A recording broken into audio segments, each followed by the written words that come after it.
Assalamualaikum warahmatullahi wabarakatuh. Alhamdulillahirabbil alamin.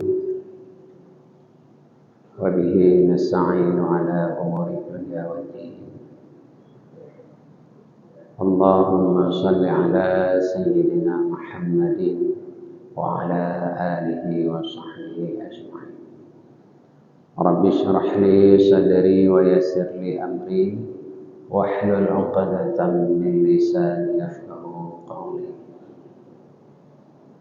Qala Allah subhanahu wa ta'ala fi kitabihil karim. A'udzu billahi minasy syaithanir rajim. Bismillahirrahmanirrahim. Qala ma mana'aka alla tasjuda id amartuk. Qala ana khairum minhu khalaqtani min nar wa khalaqtahu min tin. Sadaqallahul azim. Puji dan syukur marilah kita panjatkan kehadirat Allah Subhanahu wa taala yang mana pada pagi yang berbahagia ini Allah telah meringankan langkah kita untuk datang ke masjid yang mulia ini dalam rangka menjalankan salah satu kewajiban kita kepada Allah, yakni salat subuh yang kita lakukan secara berjamaah. Salawat dan salam kita sampaikan kepada junjungan alam Nabi besar Muhammad sallallahu alaihi wasallam, Nabi yang dengan bersusah payah memperjuangkan agama Allah Subhanahu wa taala. Nabi yang sangat mencintai kita umatnya sehingga di dalam kehidupan beliau pada suatu hari Fatimah sambil menangis memohon kepada ayahandanya agar sudi kiranya berdoa kepada Allah Subhanahu wa taala untuk kedua anaknya Hasan dan Husain agar Allah wafatkan mereka tidak dalam keadaan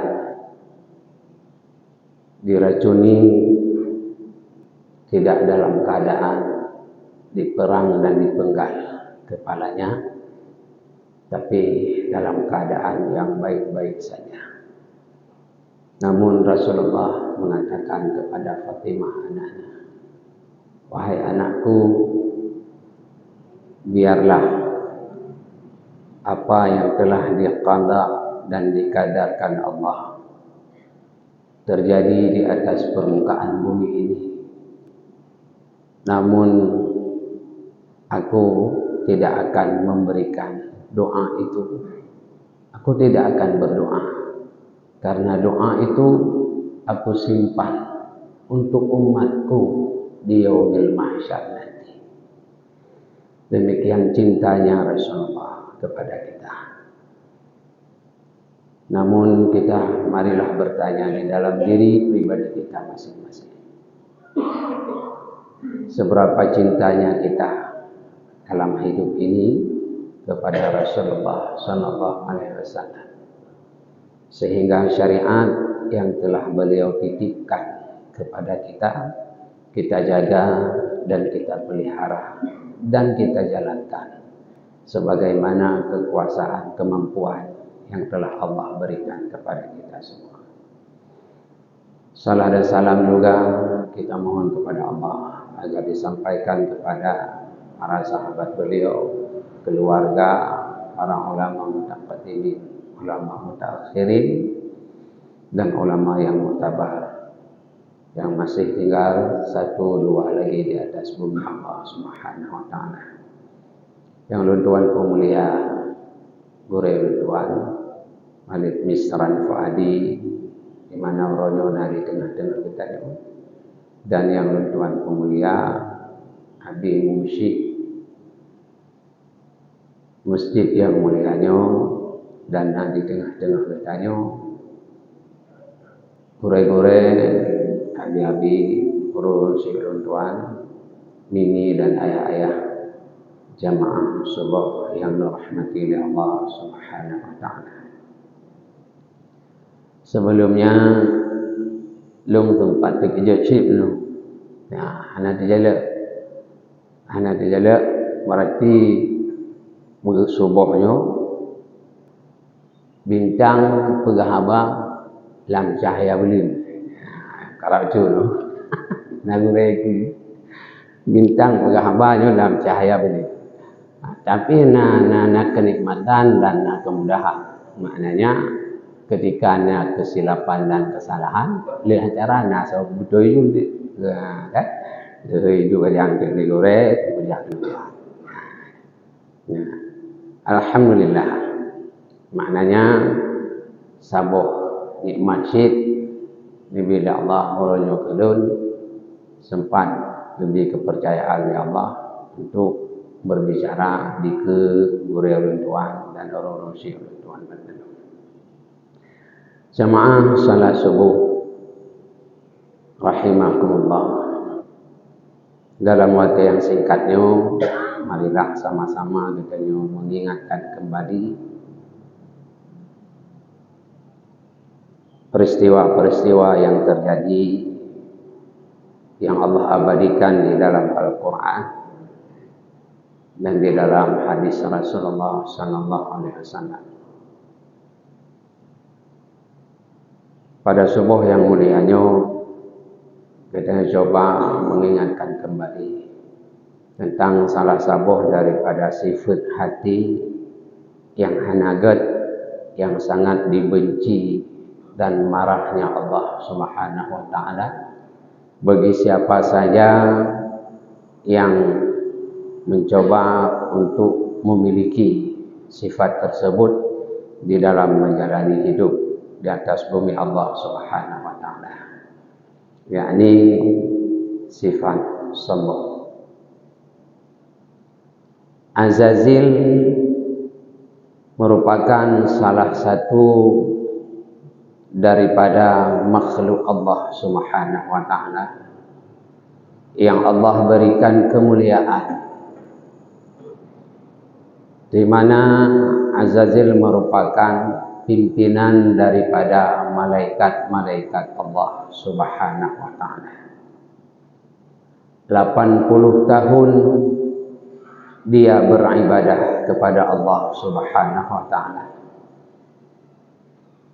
Dan 20 tahun lebih kurang dia menjadi dosennya malaikat Allah Subhanahu wa taala.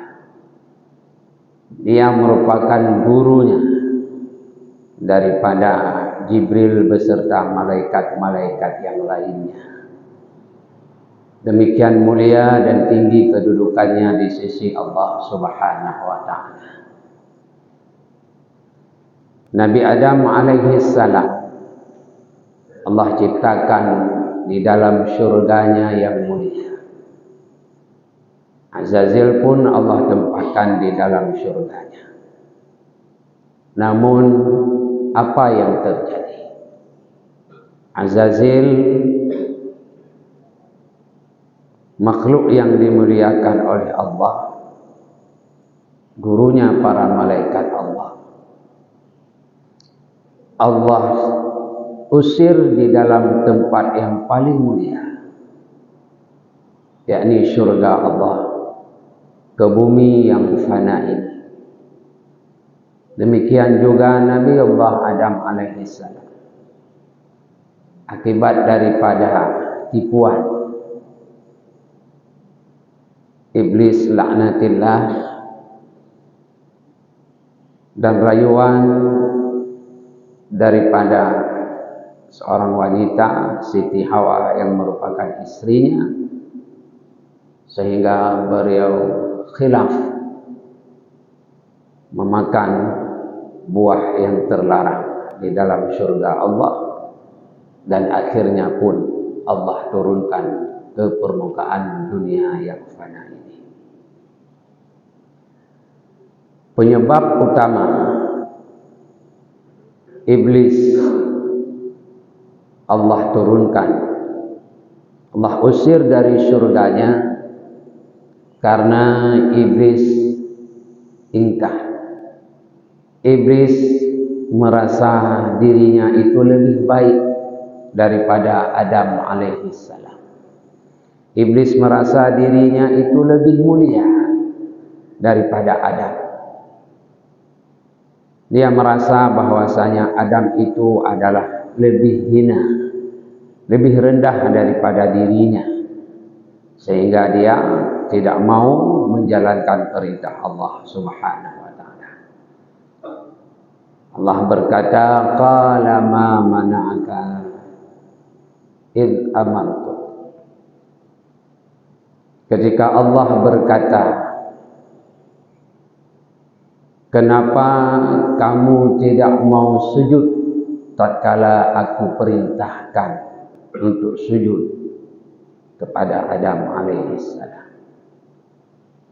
Qala, iblis menjawab, ana khairum minhu, lunnya lebih good daripada Adam. Khalaqtani min nar wa khalaqtahu min tin. Lun diciptakan daripada api. Api itu bercahaya. Api itu berwarna-warni. Api itu bersih. Sementara Adam engkau ciptakan ya Allah daripada tanah. Tanah itu kotor. Tanah itu busuk. Tanah itu tempat diinjak-injak oleh makhlukmu. Tanah itu di atasnya tempat dibuang najis dan kotoran. Maka aku tidak pantas untuk sujud kepada Adam.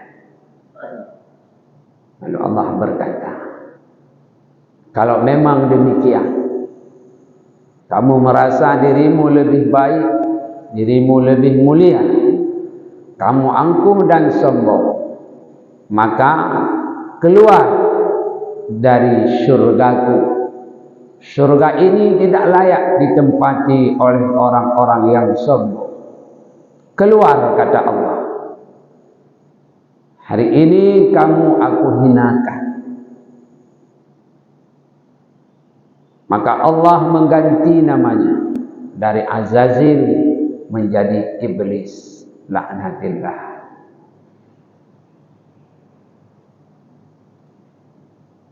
Dari peristiwa ini mungkin kita bisa mendapat pelajaran. Dan kita bertanya di dalam diri pribadi kita masing-masing. Jikalau orang yang di dalam syurga dikarenakan kesombongannya Allah usir dari syurganya, bagaimana kita manusia yang belum tentu mulia di sisi Allah Subhanahu wa taala, menyombongkan diri hidup di atas bumi ini dikarenakan ilmu yang Allah berikan kepada kita, dikarenakan jabatan dan kekuasaan, dikarenakan harta yang Allah titipkan kepada kita, dikarenakan seragam yang kita pakai di dalam bumi yang fana ini, kita sombong kepada Allah Subhanahu wa taala. Kita merasa hebat di antara makhluk-makhluk Allah yang lain. Kita merasa lebih mulia. Kita merasa lebih terhormat daripada manusia-manusia yang lain. Maka surga Allah itu sangatlah jauh daripada kita. Apa yang kita harapkan, apa yang kita inginkan, maka tidak akan pernah kita dapati jika dalam hati kita masih bersemayam sifat sombong kepada manusia-manusia yang lain. Karena kesombongan itu adalah sifat Allah Subhanahu wa ta'ala.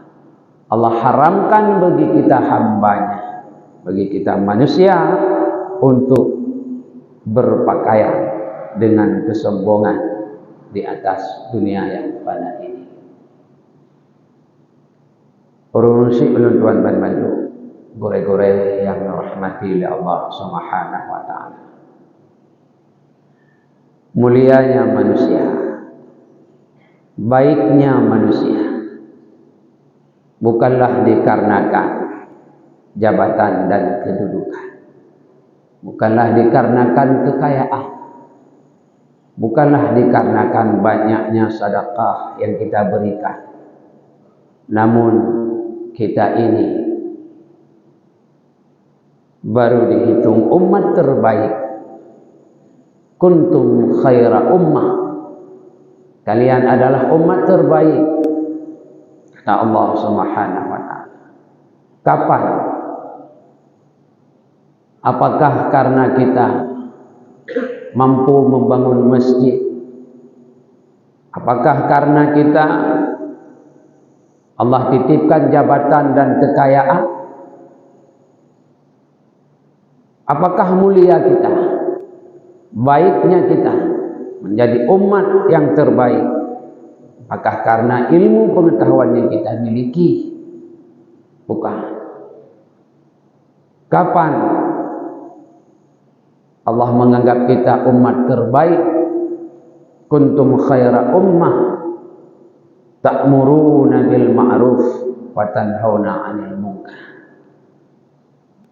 Ketika kita mengajak manusia untuk berbuat baik dan melarang manusia untuk berbuat munkar kepada Allah Subhanahu wa ta'ala. Inilah umat yang terbaik. Orang yang menang adalah orang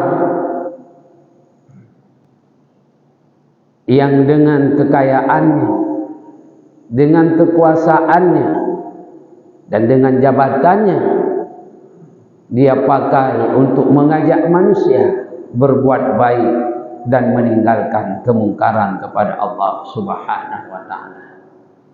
Orang yang rugi adalah orang-orang yang memiliki kehidupan, memiliki kekuasaan, memiliki kekayaan, tapi tidak pernah dia pakai untuk menolong agama Allah Subhanahu wa ta'ala. Namun dengan kekayaan, dengan kekuasaan, dan dengan jabatan yang Allah berikan kepadanya, dia menjadi sombong di atas bumi Allah Subhanahu wa ta'ala. Dia menganggap remeh, menganggap rendah manusia-manusia yang lainnya. Inilah manusia yang rugi hidup di atas bumi Allah Subhanahu wa ta'ala. Orang yang rugi,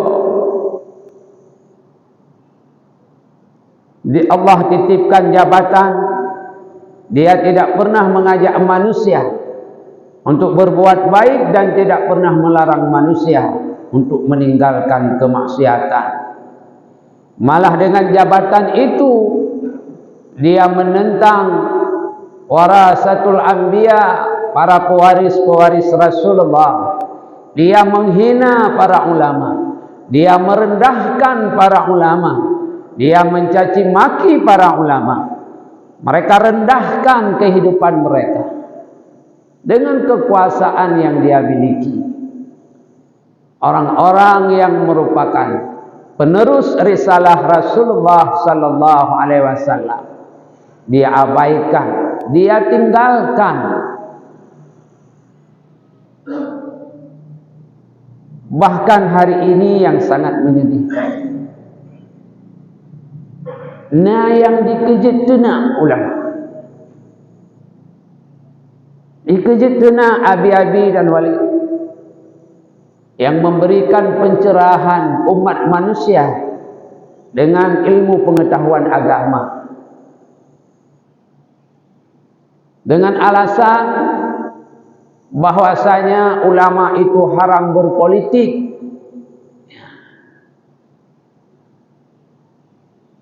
Ini alasan ilmu yang dikubah oleh Sunop Hugronyu untuk menghancurkan umat Islam.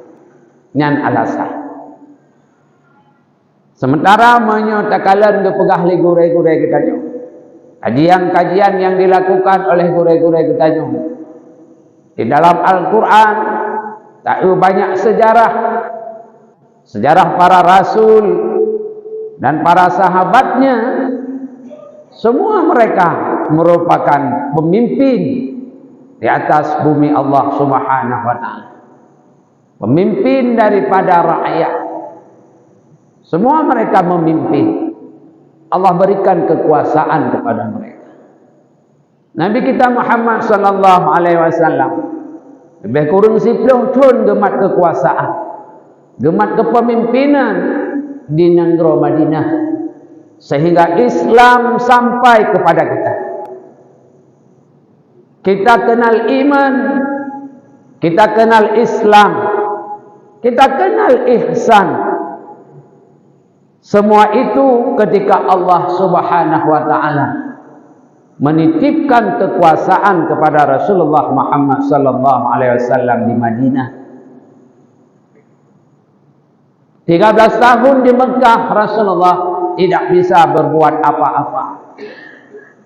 Penyebaran agama dilakukan dengan secara sembunyi-sembunyi. Jika dilakukan secara terang-terangan, maka dia diancam oleh penguasa yang berada di negeri Mekah pada waktu itu, yakni Abu Jahal dan Abu Lahab. Bahkan pengikutnya ada yang dibunuh di depan Rasulullah sallallahu alaihi wasallam. Dadanya dibelah, jantungnya dikeluarkan. Rasulullah hanya minta melihat dan mengelus-elus dadanya. Dia tidak bisa membantu karena dia tidak berkuasa, tidak memiliki kekuasaan. Bukankah ini merupakan satu dalil yang menunjukkan bahwasanya tidak ada larangan ulama itu menjadi pemimpin? Tidak ada larangan ulama itu berpolitik. Nabi Yusuf alaihi salam diangkat menjadi menteri pangan dan pertanian. Beliau juga duduk di dalam pemerintahan. Tidak ada larangan. Seandainya Rasulullah mungkin tidak berkuasa, Islam ini tidak akan sampai kemari. Dengan kekuasaanlah Islam itu tersebar ke seluruh bumi Allah Subhanahu wa ta'ala.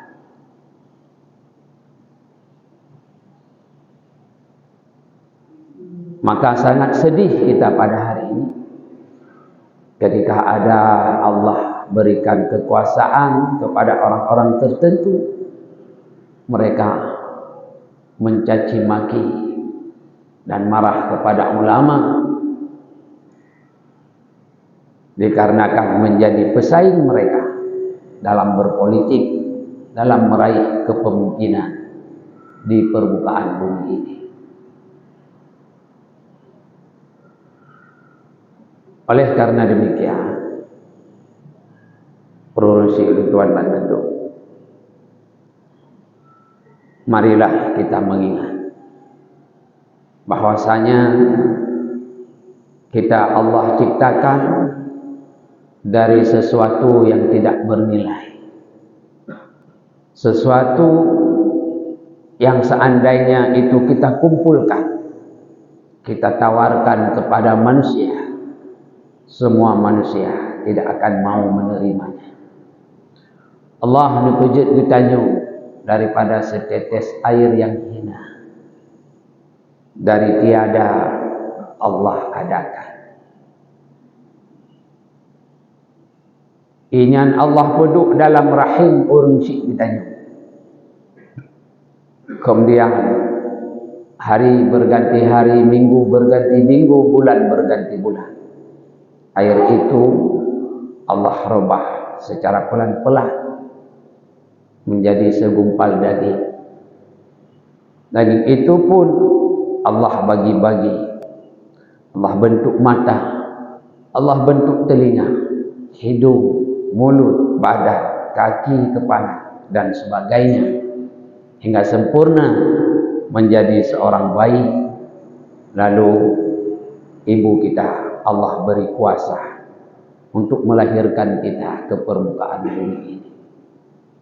Ketika lahir, tangan kita hampa tanpa membawa apa-apa. Dan ketika mati pun kita menghadap Allah tanpa membawa apa-apa. Lahir kita, orang di sekitar kita menangis, merasa terharu. Kematian kita pun orang menangis karena kita telah berpisah dengan mereka. Inilah kita. Minha khalaqnakum wa fiha nu'idukum wa minha nukhrijukum taratan ukhra. Daripada tanah Allah menciptakan kita, dan ke dalam tanah Allah akan menempatkan kita, dan dari dalam tanah nanti kemudian juga Allah akan membangkitkan kita kembali. Dari awal semenjak lahir kita butuh kepada orang lain yang memandikan kita, yang memakaikan kita pakaian, yang memberi kita makan. Butuh kepada orang yang memberi kita pendidikan. Butuh kepada orang yang memberikan kita jabatan, kedudukan. Dan ketika sudah mati pun kita butuh kepada orang lain yang memandikan kita, yang mengkafani kita, yang mensalati kita, yang menguburkan kita.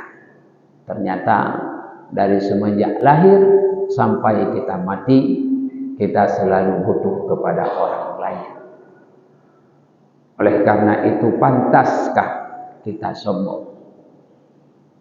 Pantaskah kita berbangga-bangga, meremehkan orang lain dalam hidup di dunia ini?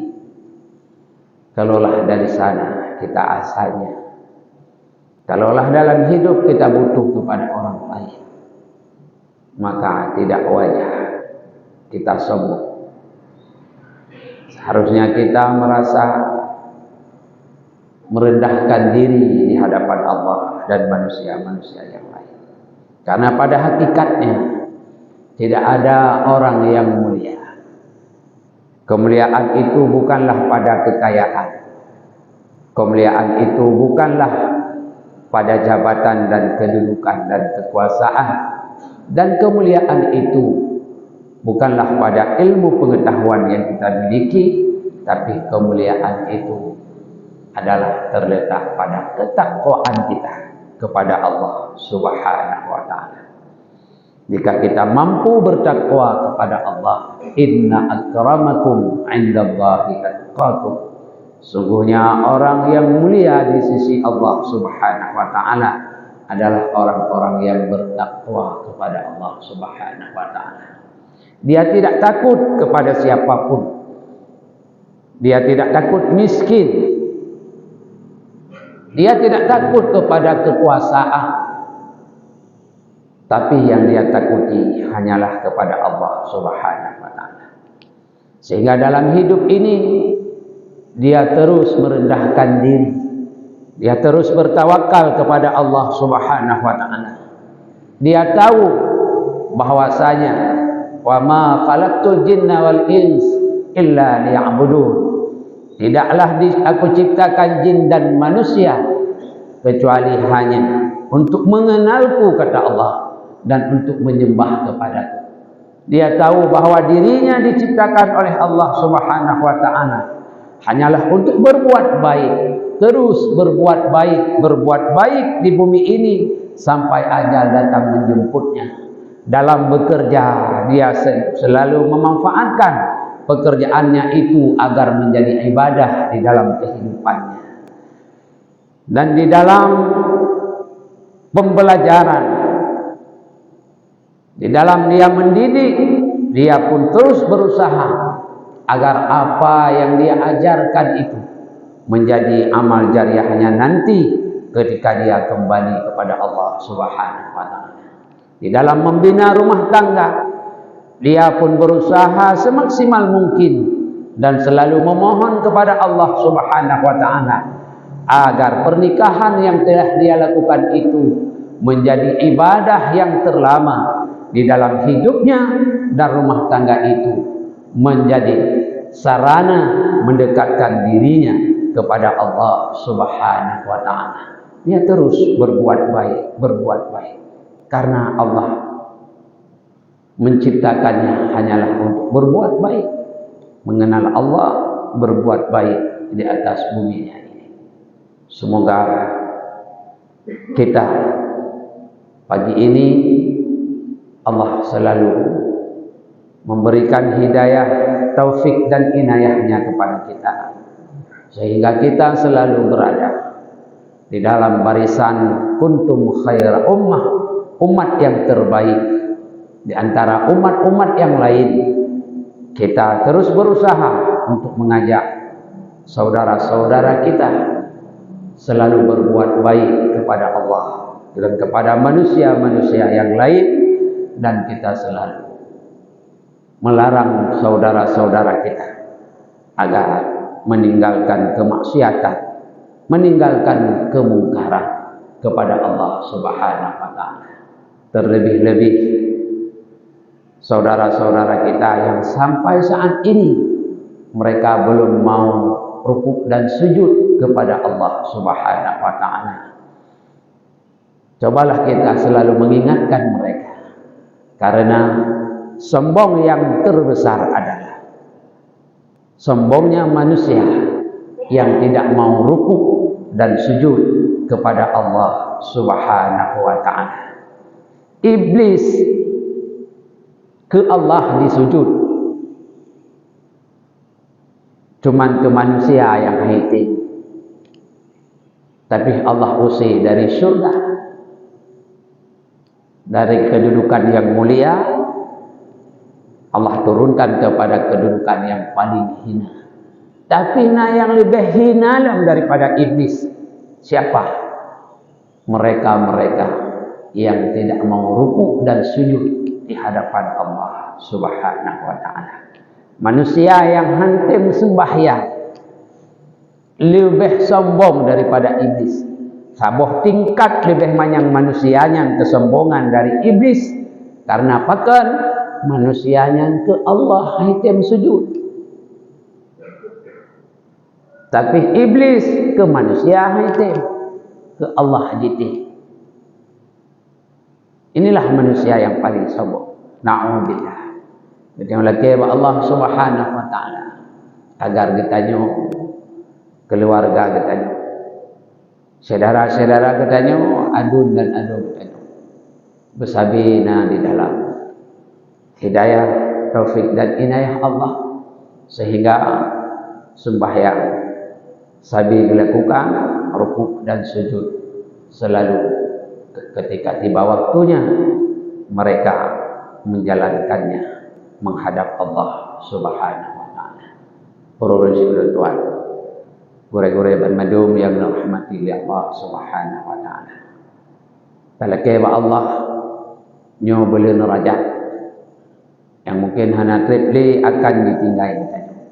Dan kita sama-sama terduku bahwasanya di dalam bulan Rajab nyo ke Rasulullah sallallahu alaihi wasallam nejak terima sembahyang siro semalam, terima bahwa sebagai kado yang dimiliki Allah Subhanahu wa taala. Oleh yang paling istimewa Allah titipkan kepada Rasulullah dan kepada kitanya umat daripada Rasulullah sallallahu alaihi wasallam. Kemudian hanatik dia kitanya akan merumpuk dengan bulan Sya'ban. Dan kalau kema Allah kitanya bersampau bermerumpuk dengan bulan Ramadan dan kitanya sabi benar di dalam ketakwaan, tawadhu, qanaah kepada Allah Subhanahu wa taala. Dan di dalam bulan Ramadan uke telake Allah kitanya bandung benarlah dalam sabi beribadah, berzikir kepada Allah Subhanahu wa taala dan telake gepelale kitanya dengan berbagai macam ren-marin dunia, godaan-godaan dunia di dalam bulan Ramadan, terlebih-lebih dengan dunia yang kabak ujungnya macam-macam perhiasan, macam-macam godaan, macam-macam kelakuan dan tingkah laku, terutama sekali yaitu pengaruh daripada kemajuan dunia IT nyo, HP nyo memang kita mampu tak kendalikan nafsu kita nyo, maka HP nyo akan terus melalaikan kita daripada mengingat Allah Subhanahu wa taala, akan terus melalaikan kita dalam meninggalkan larangan-larangan Allah Subhanahu wa taala. Semoga kita nyo bermendung beri umur panjang, bersihat badan ya Allah Subhanahu wa taala. Dalam bulan Rajab, bulan Sya'ban, benabi keberkahan di dalam bulan Ramadan itu. Dalake Allah bergebi rahmat, ampunan dan wujud ditanya salah siro daripada hamba donahnya yang Allah pemerdeka daripada neraka Allah Subhanahu wa taala. Mungkin hanyanya urus-urus tuan, ure-ure yang berbahagia, yang mulia, yang dapat nontuan pesampo sekret dua krek kata-kata, bukan nasihat menasihati, sama-sama ingat ingat nyo katente saja nak kekurangan, lihat kekurangan, ada segala kekurangannya nyo do mulai beraitan. Kalau tuan akhiri pertemuan kita nyoronyo dengan ucapan billahi taufik wal hidayah.